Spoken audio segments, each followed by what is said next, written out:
Oh my God. Hey, Julie, thank you. That was like so awesome. That means the world to me, by the way. So today we're going to be talking about structure and systems.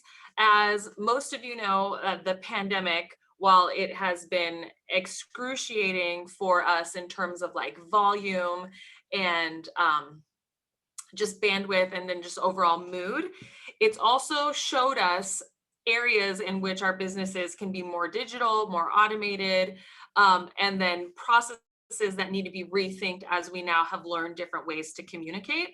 And so I wanted to show you how I run my team, what structure we have used, and the tips and tools to like set up training programs to fix things when mistakes go wrong, and then just to overall like develop and improve, right? Because that's a hard part when you're running at like 100 miles an hour. It's so hard to go back and go like, well, when's the sit down to improve? When's the sit down to like get better? So for those of you who have never heard of me before and just took this wild leap of faith to join me on this Zoom call, my name is Lizy Hoeffer. I'm a residential loan officer, have been working in mortgages since 2002, which will be 19 years this year, which is nuts. I started a team back in 2014, and we started out our first year, we closed 238 deals. The next year we closed 412, 539, 634, 810, 980. And then last year we were well over 1,000. So I promise you that if you implement these tools, you can scale your business beyond wherever you even imagined it. Like this is way bigger than anything I could have possibly imagined. All right. So super, super excited. Definitely hit me up with questions in the chat. I will be periodically looking at them. And then I will send like this entire guide to you guys at the end of the class. Okay. So, alrighty. So I'm going to share my screen. And we are, all right. So can you guys see a screen that says systems and structure? Yeah, can I get everybody? Yep, Cool. all good. Awesome. Alrighty. So a couple things. First and foremost, you have to know what it is that you're actually building. So this is one of the fundamental issues I find a lot of times with businesses is that people say, you know what, I just want to be a super producing real estate agent. I want to be in the top 10 list. I just want to be a top producer. And that means a variety of things, because top producing can be for a variety of categories. It can be for a certain number of production. You have to really define what this business looks like, and then this business beyond like 3 years of business, because you can pretty much become a top producer in 3 years. Okay.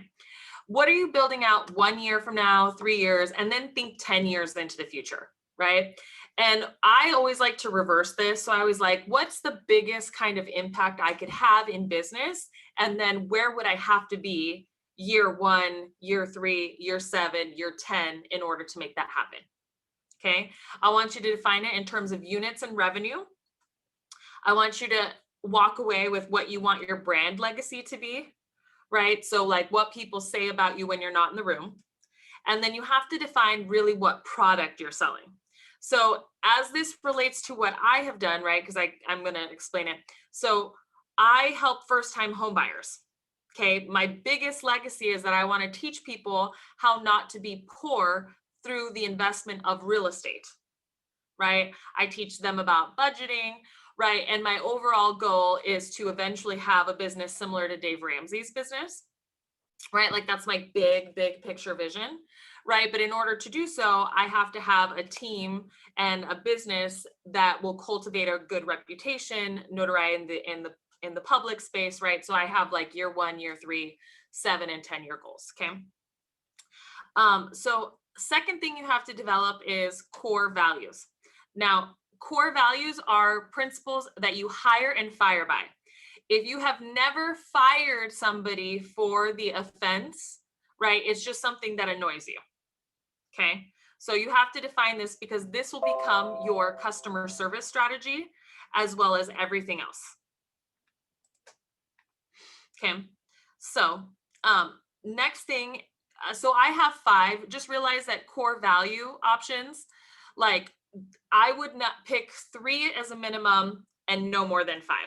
Okay, I've seen some people with core values that are like 10 plus. I just feel like that's too much for people. And then you have to figure out what is it that you can guarantee. Okay, so like a couple of things that I have guaranteed in the past.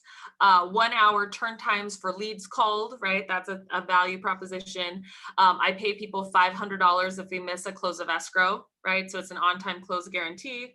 And then we do a communication guarantee. So we update every transaction on Tuesdays and Fridays. So these are tangible, like things that people can walk away with from what your product or business is. Okay, then you need to figure out what tools, systems you need to be successful. So for me, like staffing is always the most difficult thing, right? Finding good people. I'm sure a couple of you run teams out there, you know, and can commiserate with me on that. So for me, I try to automate as many processes as possible. So a good CRM was essential. So I use Salesforce. Conga Composer is a document creator that also coincides with Conga having an app for people to run pre-approvals. Another thing, right? So this would be the equivalent of, you know, a showing feature on your website, right? Like what tools do you need to eliminate the need for people? Okay. And then lastly, it's who do you need to actually hire onto your team? So these are the 5 steps in how you would build a business and teams. Okay. And we're going to go through each one of these. All right. So let's see here. So this is an example of what it looks like when you market this, right? So I wanted you guys, so number 1, it says Lizy Hoeffer, #1 female loan officer in the nation, right? That's marketing, right? So you want to be #1 in a category. Remember, I told you that being a top producer, there's like a million different categories and a million different subsections in which you can be #1 in. You should find out which one is yours, okay? Then it says average closing 21 days, available 7 days a week. This is how many we closed. 1,247 loans in 2020. We have a $500 on-time close guarantee. So when people market me, these are all the things that they can say about my business. Okay. These are all the promises that I have to build systems and resources behind, right? Because this is what my brand is going to be about. Does that make sense why we're going this methodology? Yeah. Can I get a head nod? Okay, cool. All right, you guys. Awesome. You guys will all get a copy of all this. These are the core values that I've set up for my business. Okay, so number 1 is client first.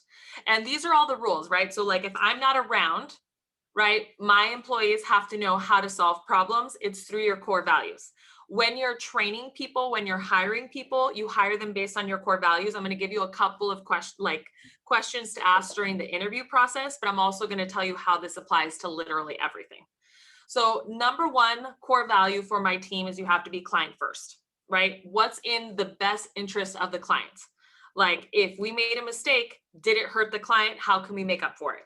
If, you know, the client has questions and they maybe have like 2 hours worth of questions, we got to set down the time to answer 2 hours worth of questions, right? So no matter what, for me, the client is always right. So, and it may not be our fault, but it's absolutely our problem to solve it, right? This is the core philosophy. Second core value for me is tell the truth. So I am very busy. I cannot hear everyone's story. I believe everyone's intentions are always good. So for me, my core value is the truth is told in 1 sentence or less. What happened? Like the dog is brown, right? Like, so for me, that's a huge one because of just the way I communicate as a business person. So I am very bottom line. It's important that people know how to be successful with me. Okay. Take ownership, right? So handle it no matter what. You diffuse a situation, it falls on your plate, you see it through. Be a good teammate is another thing. Just like you don't like your kids to tattle on each other, I don't want my teammates to tattle on each other. I want them to be able to work it out. I don't believe in the blame game. I think if something fails, it's a team fail and we have to figure out how to prevent it from happening. And then ultimately, like everyone's responsibility is to care about the results. So making sure that like, if I pick up a phone call and there's an angry client and I've resolved it, right, that I continue to follow up on it as a team member to make sure that that client is going to close happy. Like it's your responsibility to see it through and make sure that the ending matters, right? The ending is the end goal. So these are the 5 things that I hire for and fire from. So for me, I have a 3 strike you're out rule when it comes to breaking core values. The first time, I assume I didn't explain whatever the core value was. The second time, we put it in writing, and the third time, you're out. Okay. So like, if you can't tell me what happened quickly and truthfully, right? First time it's like, hey, this is what it is. This is core value. Second time is, hey, you still didn't understand. This is what it is, right? Third time, I just don't deal with it anymore. Okay. Now with hiring, same thing is you have to ask people about a story. How do they tell a story? Tell them in their own words, a story of adversity, right? That involved other people, right? And see how they tell it, right? People have 2 versions. You either meet somebody who feels that they were a victim and they overcame, or people that act like the boss and overcame. Okay. Like if they start telling you a story of adversity where like everyone else was at fault, you know what kind of person they are. You know that they wouldn't work here.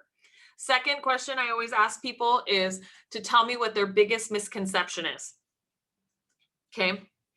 Their biggest misconception about that other people think about them is always 100% true. Like 100%. So they'll say things like, people think I'm a bitch. Like this is like a common one, right? And the thing is, people literally do think of them that way, right? You have to determine, does that break my core values, right? So I had an employee that I hired, and this is what she said to me. And what ended up being is she was very direct, very forceful, but she wasn't a great like exemplifier of a good teammate. Like she never wanted to help people get better, but she was always client first. She took a lot of ownership. She cared about the results, but she was a really bad team member, right? This ultimately didn't end up working because she didn't fit in all of my core values. Okay. So people will say that they're not punctual, that people think they're too conservative, that people that they're lazy. Like people will tell you whatever the misconception is, believe them. Okay. And then lastly, I actually ask them to tell me about their upbringing every time. I want to hear what they say about their family, right? What they say about their friends, what they say about the place that they were brought up from. And then the very last question is I ask them if they won the lottery tomorrow, what would they do with the money? Okay.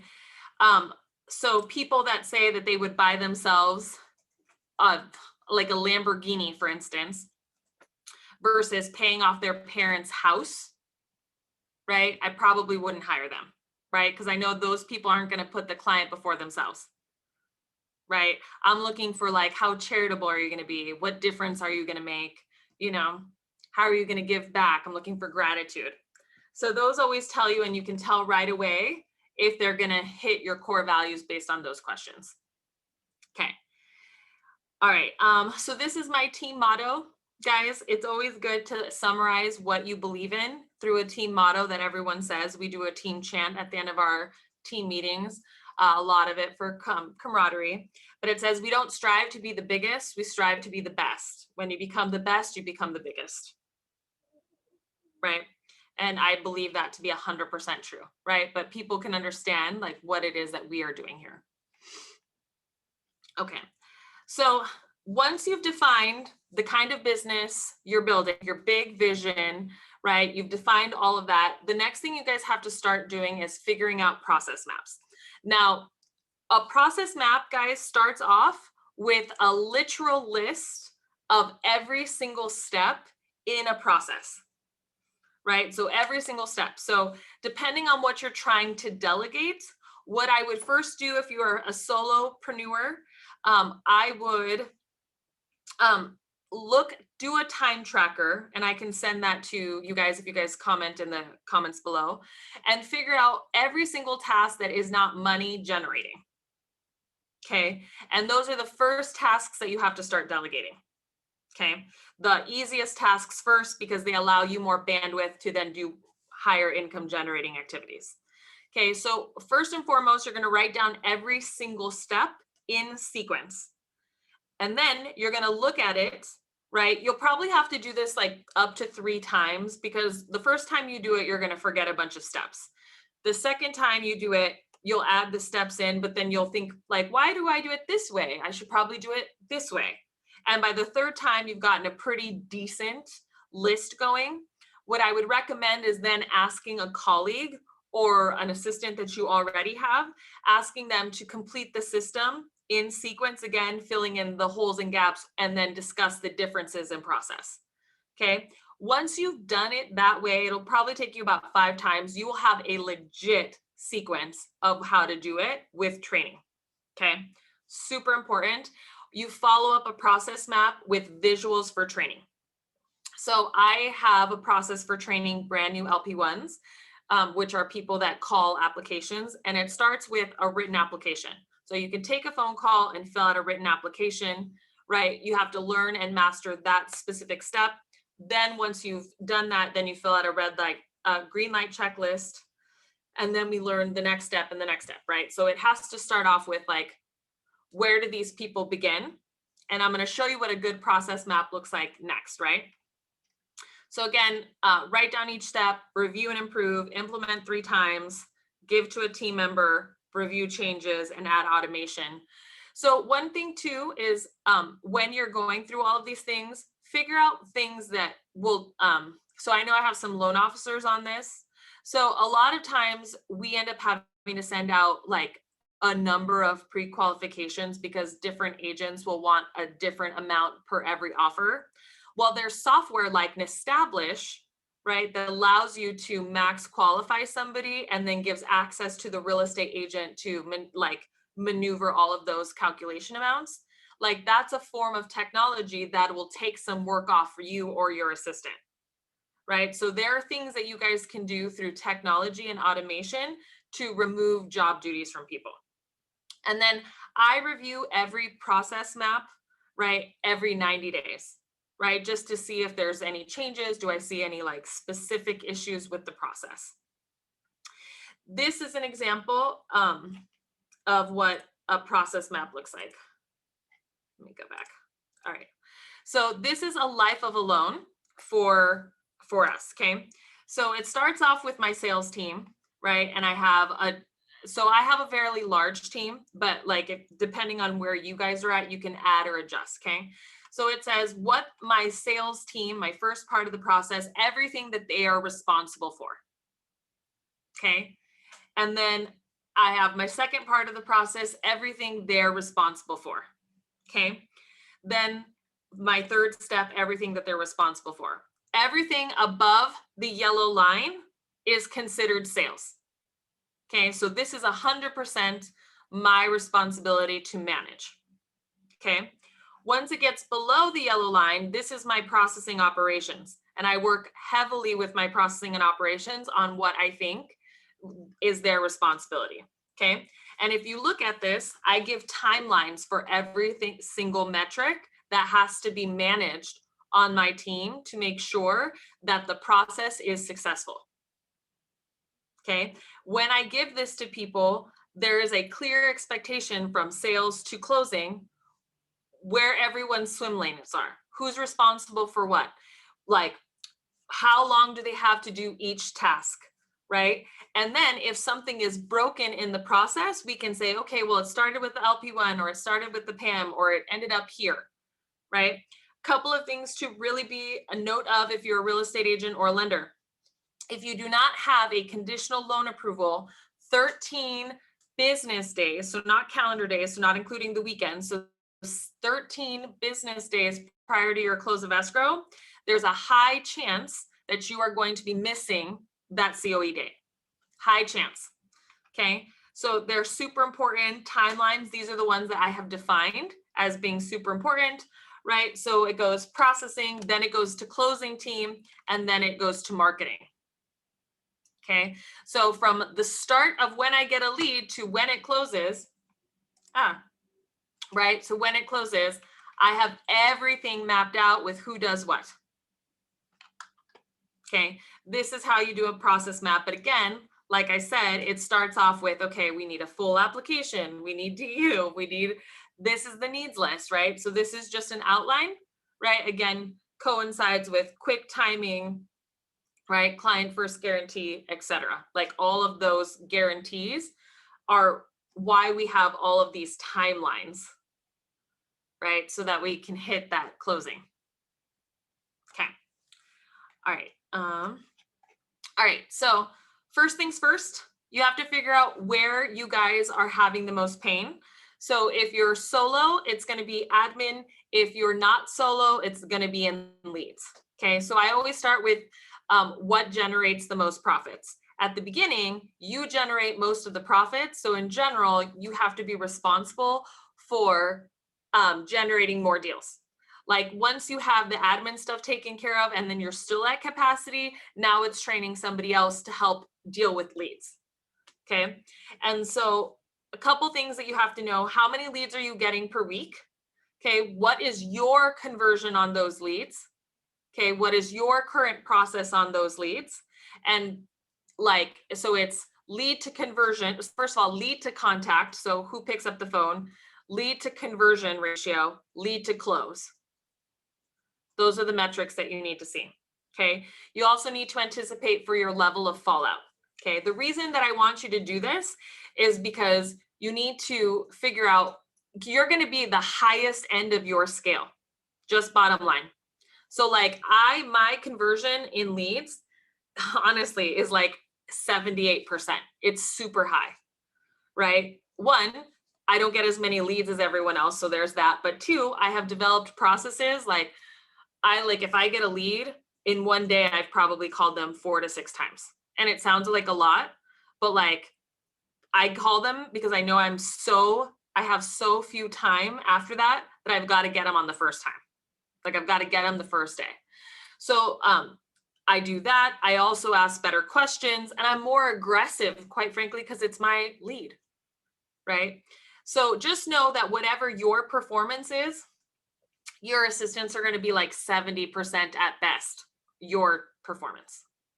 Okay. So when we're talking about leads, right, you want to figure out, okay, you'll need extra leads to do the type of production that you're expecting if you're basing it on your own metrics.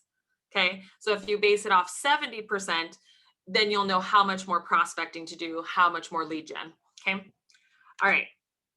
Always ask yourself the question, what would help free up more capacity? That's what you'll know.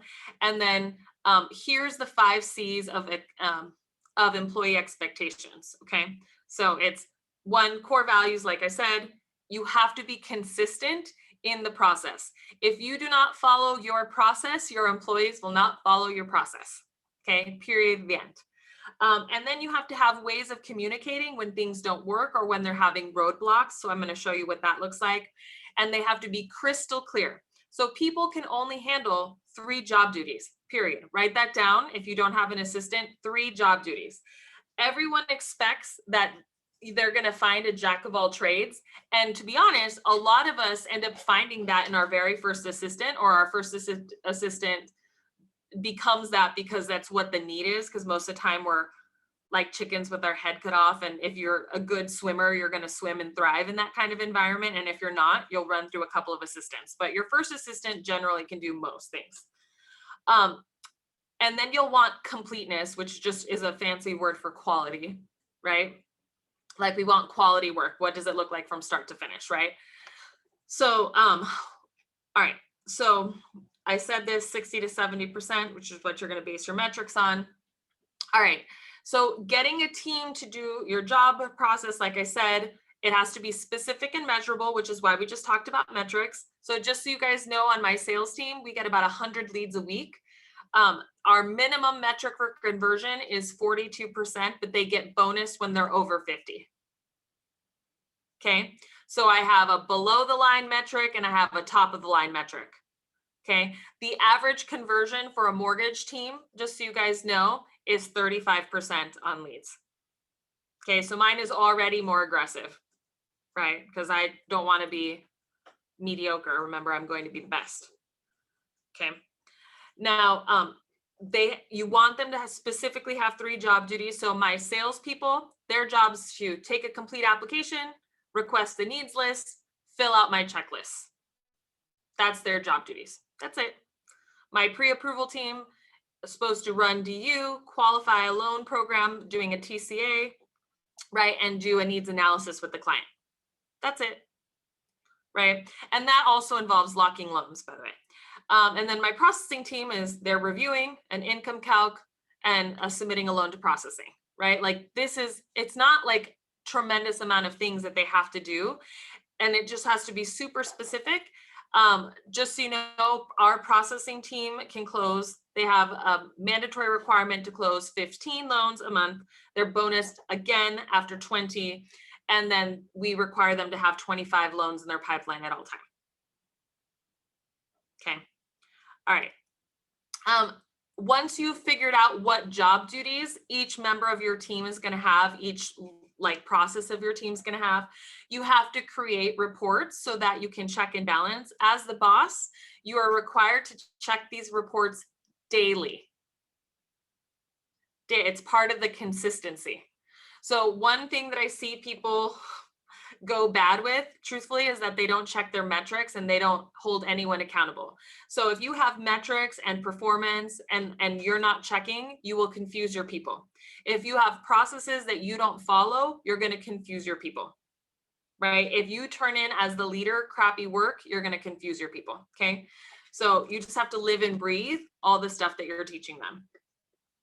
All right, so feedback is crucial during any employee's first 90 days.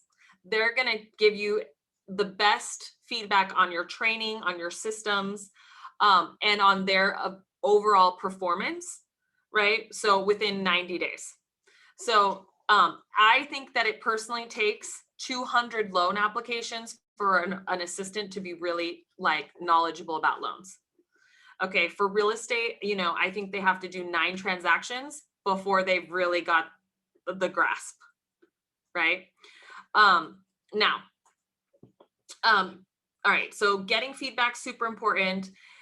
Here's what you want to figure out. Is their performance getting you the results that you need? Okay, typically within the first 90 days, no. Okay, but if it's not, what areas, if improved, would maximize their ability to assist you?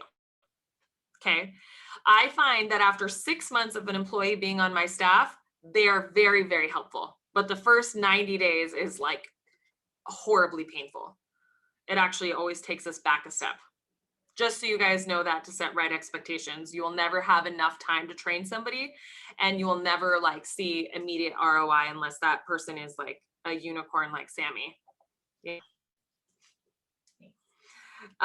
Okay, so you need to create systems and tools to provide feedback back and forth, and then you need to reevaluate the tools. Does this person need more training? Do they need more automation? Like, where can you help support them in areas where they're falling short? So for instance, I notice that when people come to my team and they're from other companies, communication isn't a strong core value at most companies for mortgages, especially for processing, right? There's some teams that just take on 100% of communication, other teams that require their processors to communicate, but in general, it's not a skill that is taught or trained. So I know that when people come to my team, the very first thing I need to do is work on communication and teaching them what a client first attitude looks like. So I created systems and automations within my CRM to help with their bad customer service. So like when a processor gets assigned to a file, an email automatically goes out to the client and agent, introducing themselves, congratulating them on the purchase contract, giving them all of their personal information in case they have any questions, and letting them know that every Tuesday and Friday they're going to be called with updates. Okay. A processor wouldn't necessarily knowingly do that, nor would a new employee. Okay, so again, this is how you create systems and processes over time that will help support your core values and then help a processor feel successful, you know. Okay. All right, so again, let's go over metrics, because I want to create structure, because this is again where I find that people like drop the ball the most.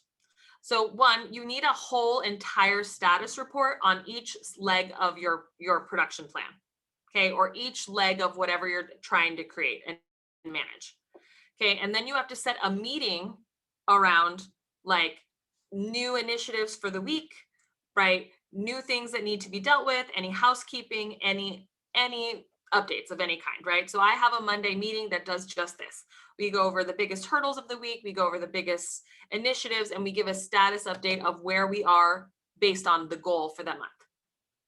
Okay, so like for instance, I know that we closed 42 loans for the month already. We have 84 loans still in process. Our goal is to hit 110. So we should absolutely do that, right? I let them know that we have 31 loans that need to close this week alone. And then the next 2 weeks, we've got whatever the difference between that and 84 is, right? So like I know all of those things and I'm giving them a plan for what we need to do. And then, hey guys, so here's what I need you guys to focus on today.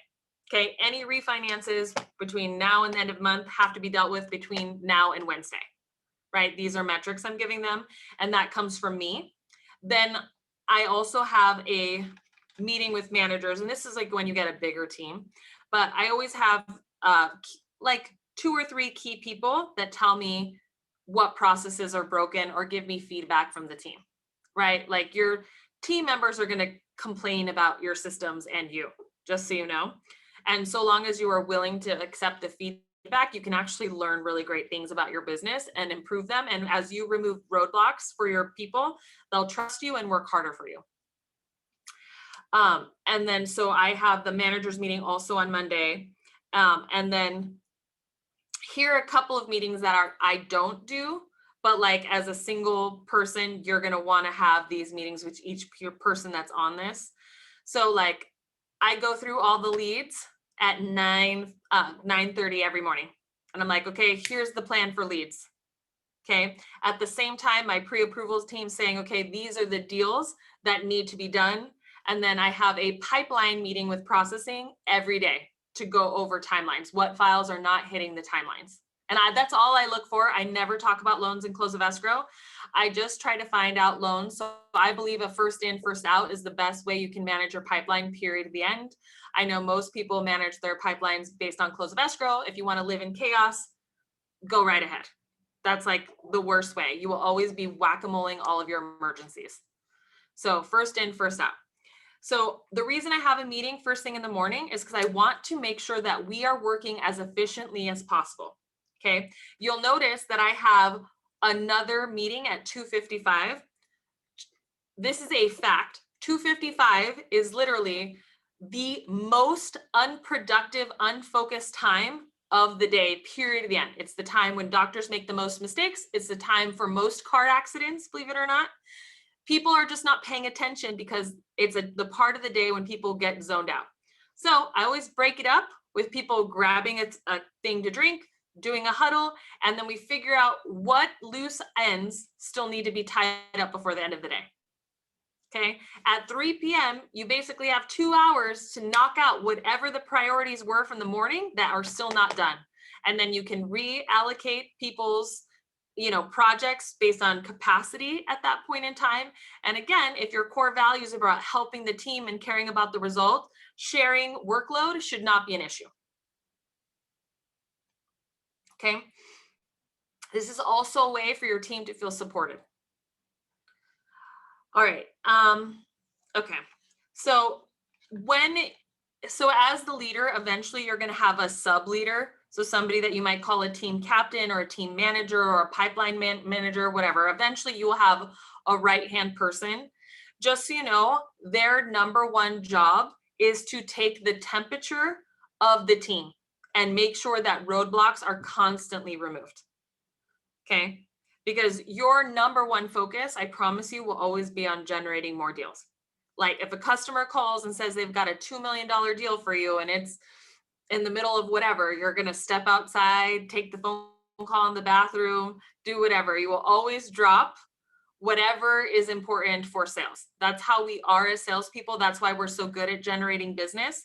So you always want somebody eventually to be responsible for making sure that the culture and vision and your team is always intact. Okay. All right. So this is an example of what my actual status report looks like for my sales team. So you see every one of them is lined up. We show how many leads are still in prospect list. We show how many are unresponsive, on hold, in pre-approval, escalated, pre-approved, in contract, closed. CAP is a client credit repair plan, and then lost clients, so clients that decided to go elsewhere, right? You'll notice that our conversion for the week is 45.95%. And then we start looking at like the outliers, like where everyone is, right? So I look, generally everyone's above the line of 42%, but I have Letty who's below, I have Cassie who's below. Those people, if they're still low after a 2-week period, again, what happens? They get a conversation. Hey, these are the core values. These are the minimum metrics. You are below the line. And then we give them a written action plan for things they have to do. So like people who aren't hitting it have to go to script practice, right? And they have to stay for a call night, right? And then they're also not eligible for bonuses if they're below the line. So like you really have to make it crystal clear people's pathway to success. Okay. It also, like, I know that we'll get about 100 leads a week. Again, my job is to make sure the conversion is there, and my job is to make sure our lead to close is there and that we're reviewing enough files. All right. So in order to make all of this happen, guys, I have figured out that for every 6 closed deals, I need a person on my team. Okay. And I'm actually not talking about processing parts of it. So like your TCs, I don't know that you would count that in your number of salespeople that you need. Like when I'm talking about like sales and support, it's every 6 closed deals. Okay. So again, like I said, 100 leads, every LP1 can manage a maximum of 20. PAMs can do 30 files a week. And then my processors, again, 15 closings minimum, 25 in the pipeline at all times. And so like, this is what it takes, right, to be able to do that. And there's a couple of starred positions, guys, that aren't really salespeople, but then when you get a big enough team, you actually have to create infrastructure for supporting the team. So like an IT person was required, a customer service person was required, which is like really quality control. And then we get enough loans where we need somebody who specializes in restructures, credit repair, et cetera. Okay, these types of positions get created over time after you've nailed your processes for a long time. So like, I didn't start out with any of these things. In fact, I can tell you that my escalations team, we just started this year. Again, I started my team in 2014. So we're talking about a long time, like 7 years before I developed that. The WOW coordinator, I developed after year 2.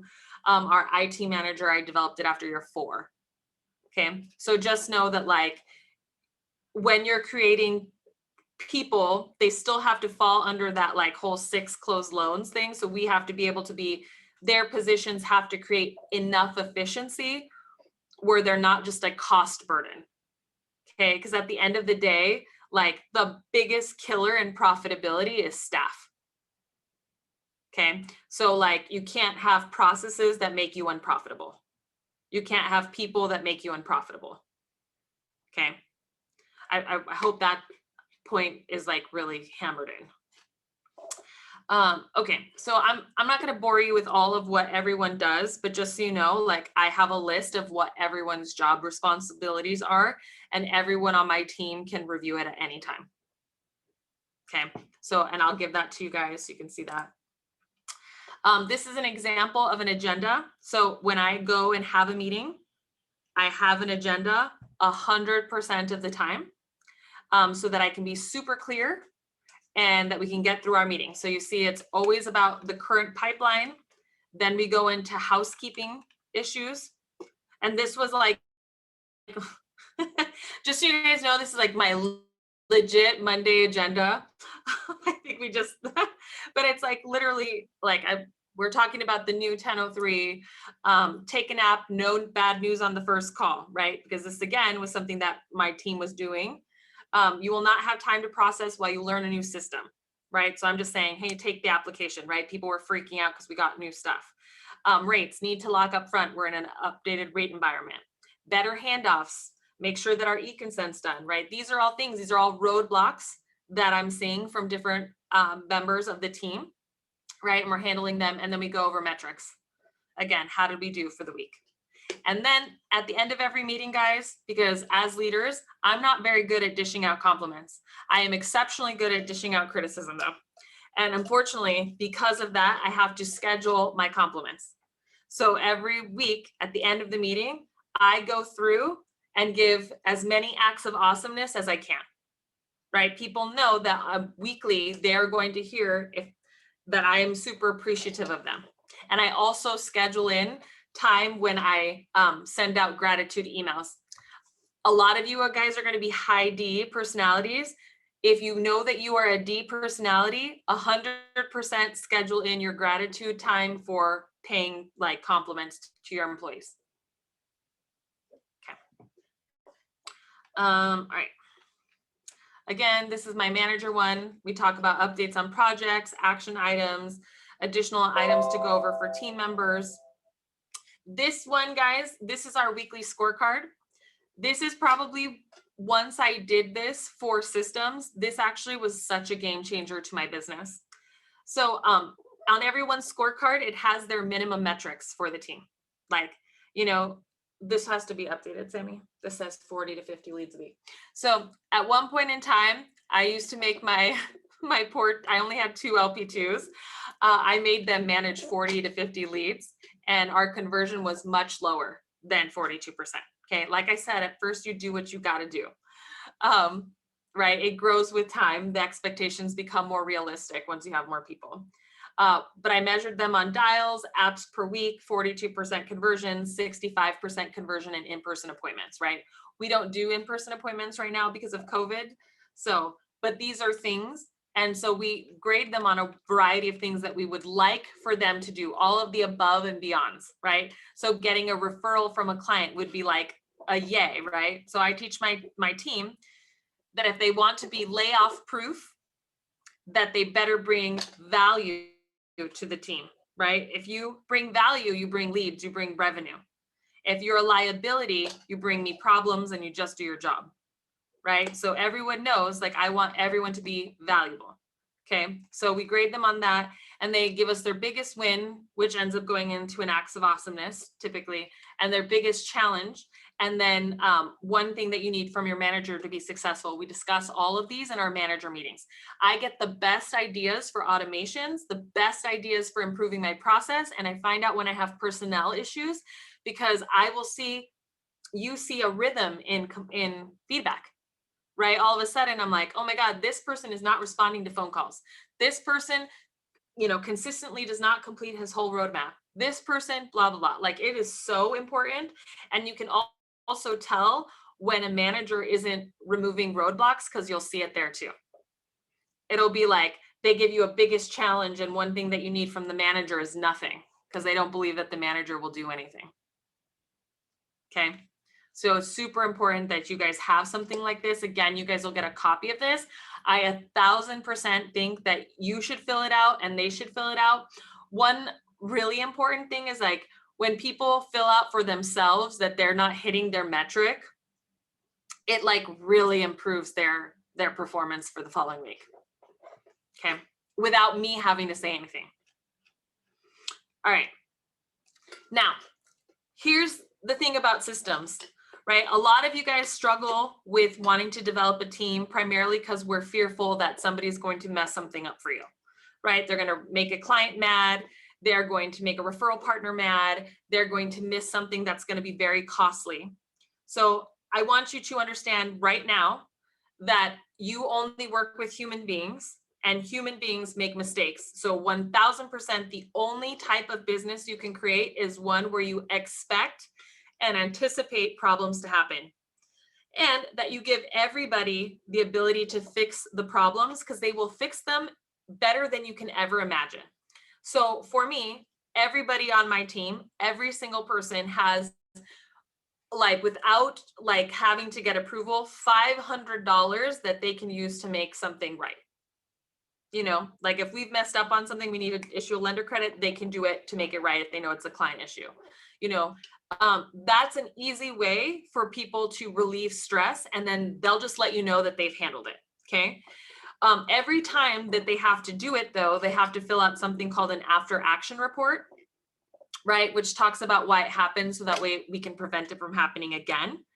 And when we look at those after action reports, what I'm trying to figure out is it a training issue? Is it a process issue? Is it a personnel issue?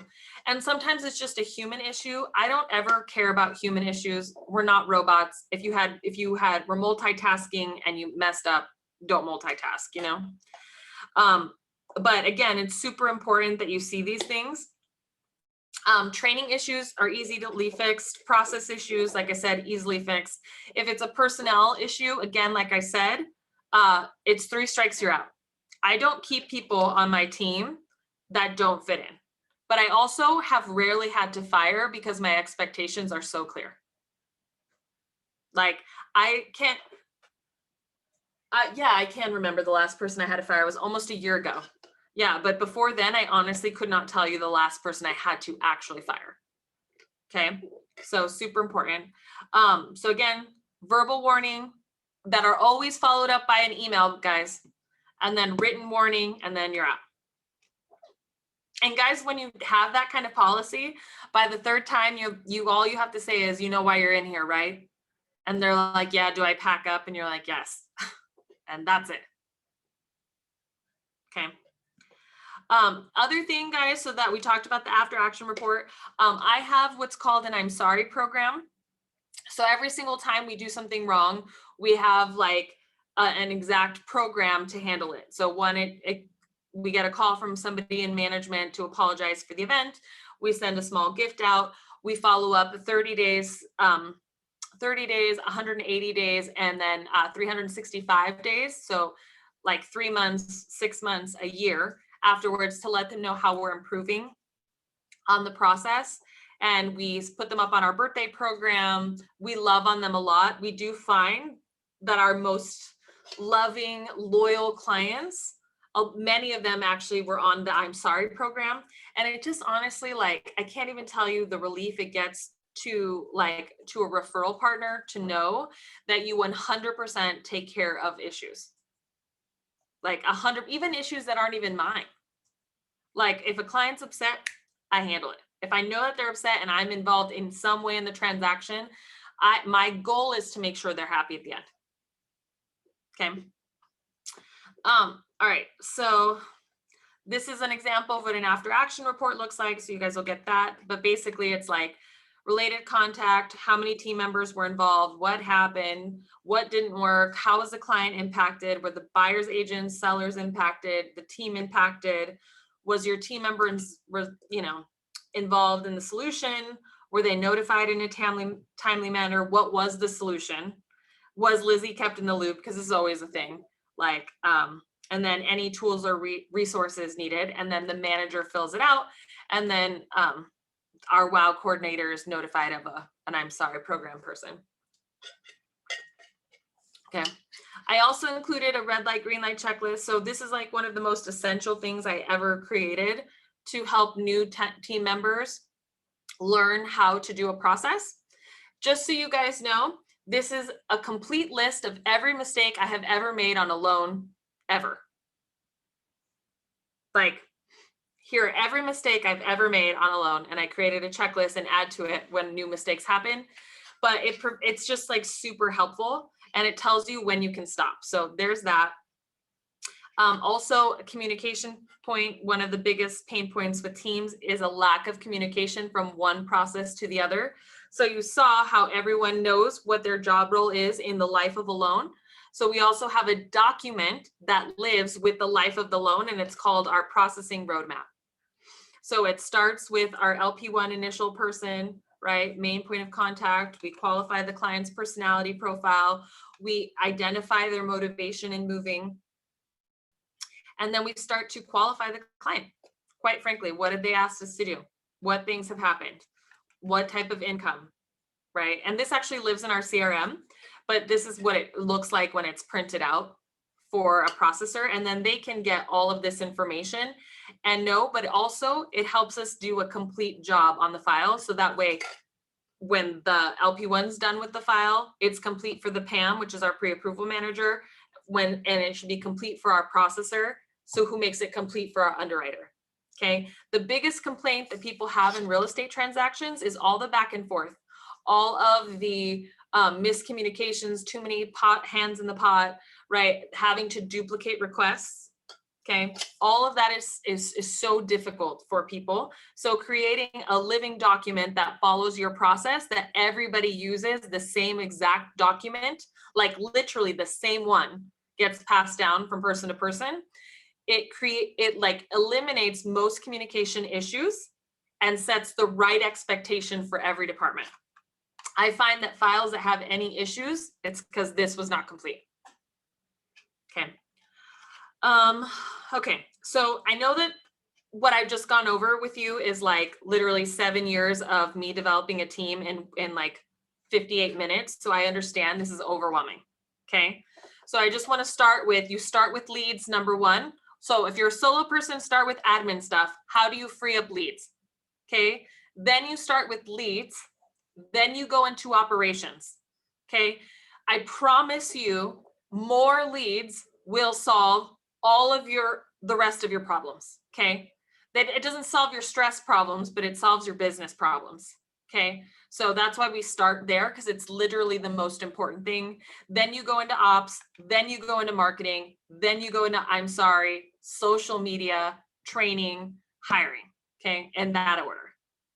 Now, some people would say that training and hiring go hand in hand, but I think that you're always training, always hiring. Okay.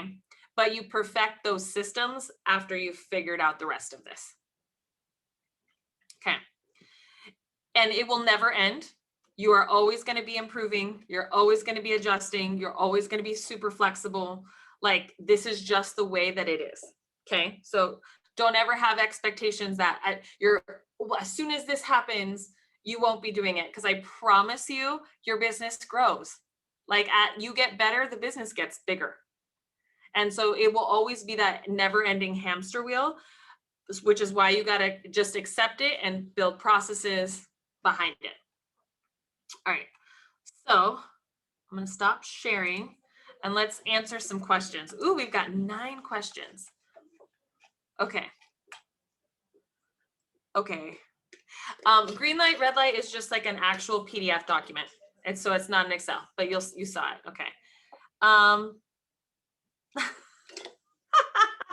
Thanks, Maui. That was super sweet of you. Oh, wow. Thank you, guys. Let's see. Your timeline map. Is this something you share with? I do share my timeline map with real estate agents. Yes. With most transaction coordinators so that they know exactly what to do, and when we're going to be following up with people. Let's see. If I feel like sharing that status report, I would be oh yeah, I'm sharing everything. Yeah. So just so you guys know, I'm going to share everything with you guys. This is all stuff that takes a long time to develop, and you guys will figure out how to develop your own, but also, you'll also figure out like what things you like and don't like. If you just want to swipe and adapt this is just an easy thing to implement right away. How many hours a week do I work? Well, on my loan business, I would say I probably work about 50 hours a week, 40 to 50. But I have a side business because I have problems with work. And that business takes up about 20 hours a week. Yeah. And my side business is I developed an app for consumers on budgeting and how to set up goals for buying a house. All right, this is your time to ask questions, guys. Okay, so I mentioned software that I use for pre-approval numbers that agents have access to. That is Nestablish, like Nespresso, but Nestablish. Okay, so you have 4 LOs in your branch. However production goes, each have their own lead generating system. How would I implement this system? So with LOs for generating leads, I typically have them use the greatness tracker. And real estate agents, I think the greatness tracker is one of the best tools that you could possibly get. for generating leads, essentially it's contacting 60 people a week and having great conversations about growing your business, sharing referrals, and having 15 face-to-face meetings. God, what is it now? I can't remember because I do something slightly different. So mine is, I have 60 great conversations and I have 3 to 4 in-person classes or do these Zoom calls, right?